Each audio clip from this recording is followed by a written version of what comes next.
The little girl merely slipped off her gloves and touched the horse.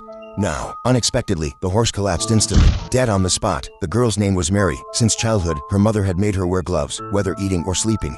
She was never allowed to remove them, for anything touched by her hands would mysteriously die like that horse. Thus everyone believes Mary was evil. Seeing her was like encountering a specter. Some even believed Mary was possessed by the devil, and had no choice but to seek out Dr. Morrow, paying him to escort mother and daughter to a distant town to find a pastor for an exorcism. After Morrow and Anne agreed on the price, they prepared to depart the next day, but someone leaped down from the barn roof, mistaking Morrow for a horse thief. They immediately attacked, fortunately, and intervened in time. It turned out that in 1849, a plague had swept across America. Morrow's wife and children had perished in that epidemic. Thus, Morrow believes Mary was merely a carrier of the plague, not possessed by demons. That night, as they prepared to rest, a sudden gunshot rang out. They had encountered bandits. The female bandits seized Anne, forced Morrow to discard his gun.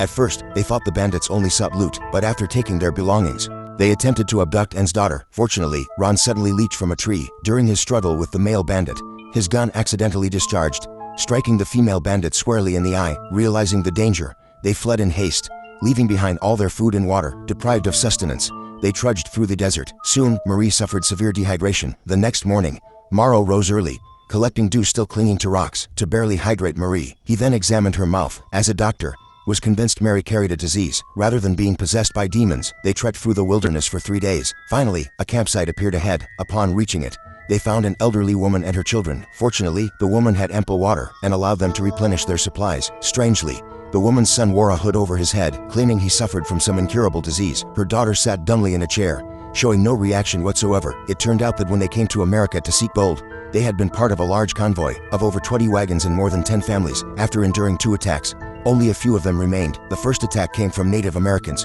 who nearly slaughtered all the men in the convoy. The second attack came from white men. Not only did they defile all the women, they slaughtered every horse they owned. Hearing this, Morrow suddenly craved alcohol. He walked behind the old woman's wagon, intending to drink in secret, but saw something he shouldn't have. Inside the wagon was a baby's cradle, yet there was no infant among the old woman's group. Morrow instantly sensed something was terribly wrong. He rushed to stop Annie from eating the old woman's food. They intended to take Sophie away, but the old woman wouldn't let them go. She held Sophie's life hostage, forcing Morrow to lower his weapon. Only then did they realize the old woman wanted to steal their horses and flee. What they never expected was that at that very moment, the old woman removed Sophie's